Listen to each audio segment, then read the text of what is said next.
Hi friends, তোমরা সবাই কেমন আছো? আমি তো বিন্দাস আছি।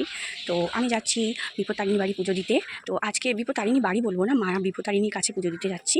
তো ব্যাপার হচ্ছে যে আজকে বিপত্তারিণী ব্রত।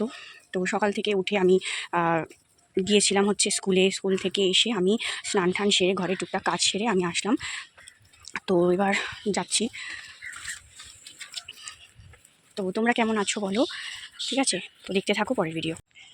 তো বন্ধুরা, পুজো দিয়ে চলে আসছি। একদমই ভিড় ছিল না, কারণ আমি তো অনেক বেলার দিকে গেলাম, বিকেলবেলা মানে দুপুরবেলা। তো ভিড় ছিল না, মোটামুটি ফাঁকাই ছিল।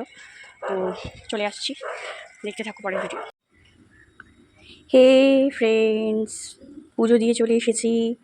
এই যে পুজোর প্রসাদ তোমাদের জন্য একটু রাখলাম, দেখো, দেখে নাও। মা বিপত্তারিণীর প্রসাদটা তোমরা একটুখানি নিয়ে নাও। তো দেখো কি সুন্দর ফুলটা, সবেই মাত্র মাকে দেওয়া হয়েছে। আর সেই মায়ের চরণ থেকেই আমি ফুলটা প্রসাদের উপর পেয়ে গেছি। তো হে বন্ধুরা, তোমরা তো এইগুলো দেখতেই পাচ্ছ যে আমি এখানে লুচি বানাচ্ছি। তো এখানে লুচির সাইজটা দেখে তোমরা হয়তো মনে করছো অনেক বড়, বাট এটা কিন্তু অনেক ছোট লুচি, ঠিক আছে? এই ফুচকার সাইজের লুচি বানিয়েছি। এটা একটা নিয়ম আছে, যেমন আমাদের বাড়িতে হয়, আজকে তো বিপত্তারিণী ব্রত।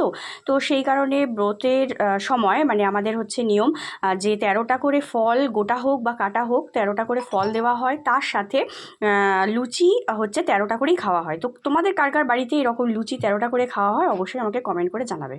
তো ভিডিওটা যদি ভালো লেগে থাকে অবশ্যই লাইক, কমেন্ট, শেয়ার করে দিও।